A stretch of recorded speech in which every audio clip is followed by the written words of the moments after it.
વાત હવે એવા યુવકની જેને પ્રેમ લગ્નએ ચોર બનાવી દીધો છે.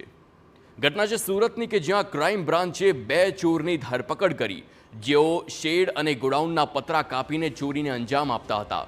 બંને સિંગણપોર નાની વેડ ગામમાં પતરાના શેડમાંથી ચોરી કરી હતી અને ઉધના જીવન જ્યોત પાસેથી આરોપી અરવિંદ ભેદી અને મુકેશ પારઘીને પોલીસે ઝડપી પાડ્યા.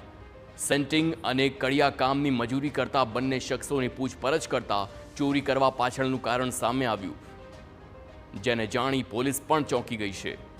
તો બંને ચોર પૈકી અરવિંદ ભેદી નામના ચોરે પ્રેમ લગ્ન કર્યા હતા. તેના સમાજના આગેવાનોએ કન્યા પક્ષને 4 લાખ ચૂકવવા કહ્યું હતું. તેથી અરવિંદે અલગ અલગ ખાનગી પેઢીમાંથી 4 લાખની લોન કરાવી, પરંતુ આ લોનની રકમ જે તેને દેવું થઈ ગયું અને આરોપી અરવિંદ ચોરીના હરવાડે ચડી ગયો.